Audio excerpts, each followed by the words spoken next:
امریکہ میں ایک ریجن ہے جس کا نام نیو انگلینڈ ہے۔ یہ جگہ جنگلات اور پہاڑوں سے گھری ہوئی ہے۔ تقریباً 200 سال پہلے 1790 میں یورپ کے مختلف علاقوں سے لوگوں کی بڑی تعداد نیو انگلینڈ میں آنا شروع ہو گئی۔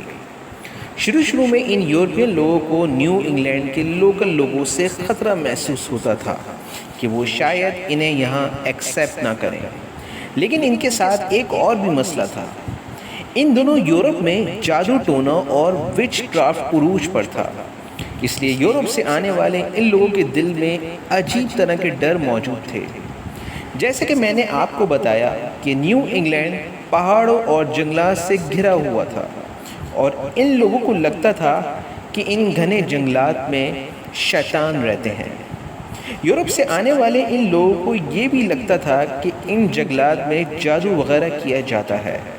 یہ لوگ دراصل اسی خوف میں اپنا دن اور رات گزارتے تھے کہ کہیں ان کے گھر پر شیطان حملہ نہ کر دے۔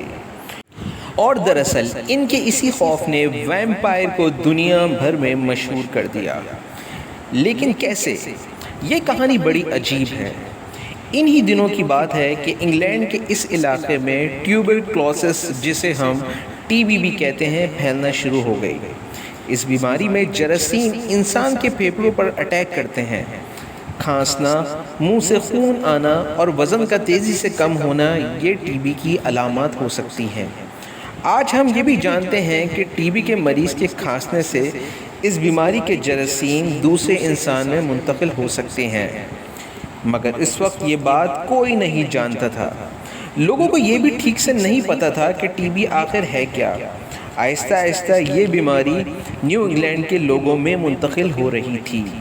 ایک گھر میں اگر کسی کو ٹی بی ہوتا تو گھر کے دوسرے لوگ بھی اس کا شکار ہو جاتے، لیکن یہ لوگ یہ بات نہیں جانتے تھے۔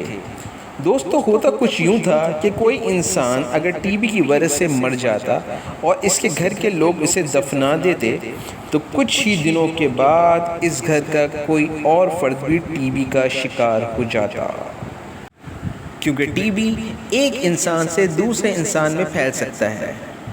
اس میں آدمی کے منہ سے خون آتا ہے، اس کا وزن گرنا شروع ہو جاتا اور اس کی آنکھیں اندر کی طرف دھنس جاتی۔ یہ صرف ایک بیماری تھی، لیکن ان لوگوں نے اس کو کچھ اور ہی سمجھ لیا۔ ان کو لگتا تھا کہ ان کے گھر کا جو پہلا انسان ٹی بی سے مر گیا ہے وہ مرنے کے بعد ویمپائر بن جاتا ہے۔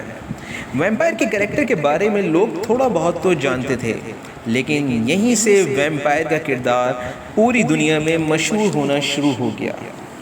ان لوگوں کا ماننا تھا کہ وہ انسان قبر سے نکل کر واپس آ جاتا ہے اور اپنی ہی فیملی کے کسی دوسرے شخص کا خون نکال لیتا ہے اور اس کی جان لے لیتا ہے، کیونکہ ان کو پتہ ہی نہیں تھا کہ یہ صرف ایک مرض ہے۔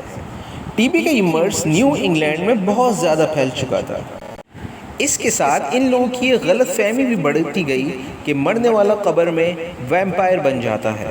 دوستو، یہ وہم اتنا شدید ہو گیا کہ یہ لوگ اپنے ہی پیاروں کی قبروں کو کھودنا شروع ہو گئے۔ یہ لوگ ان کی لاشوں کو نکالتے، اس کے اندر موجود آرگنز کو چیک کرتے۔ اگر ان آرگنز پر خون موجود ہوتا تو اس کا مطلب یہ ہوتا تھا کہ یہ لاش ایک ویمپائر بن چکی ہے۔ یہ لوگ ایسی لاش کے آرگنز کو آگ لگا دیتے تھے اور پھر ان کی راکھ کو ان لوگوں کو کھلایا جاتا تھا جو ٹی بی سے بیمار تھے۔ ان کو یہ لگتا تھا کہ یہ لوگ قبر میں موجود ویمپائر سے بچ جائیں گے۔ نیو انگلینڈ میں ٹی بی سے مرنے والوں کی لاشوں کو کچھ ہی دنوں میں قبروں سے نکال لیا جاتا تھا تاکہ ان کو چیک کیا جا سکے کہ کہیں یہ لاش ویمپائر تو نہیں بن گئی۔ یہ لوگ شدید خوف میں مبتلا ہو چکے تھے۔ ان کو لگتا تھا کہ رات کے وقت قبر سے ویمپائر نکلتے ہیں اور اپنے ہی فیملی ممبرز اور دوستوں کا خون پینے پہنچ جاتے ہیں۔ دوستو، حیرت انگیز بات یہ ہے کہ یہ سلسلہ اگلے 100 سال تک چلتا رہا اور اسی وجہ سے ویمپائر کے قصے امریکہ اور یورپ میں بہت زیادہ پھیل گئے۔ یہ وہی کریکٹر ہے جس پر بہت سی موویز بن چکی ہیں اور اس پر کئی کہانیاں لکھی جا چکی ہیں۔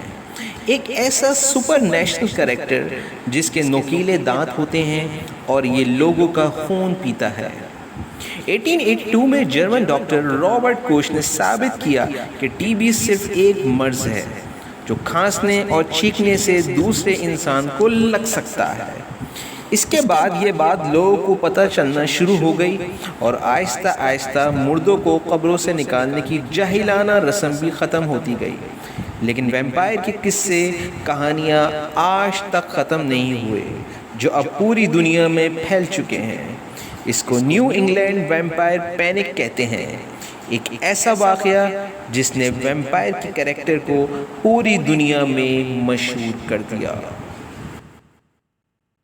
دوستو، اگر آپ کو میری ویڈیو پسند آئی ہو تو اسے لائک کرنا، شیئر کرنا اور میرے چینل کو سبسکرائب کرنا نہ بھولیے گا۔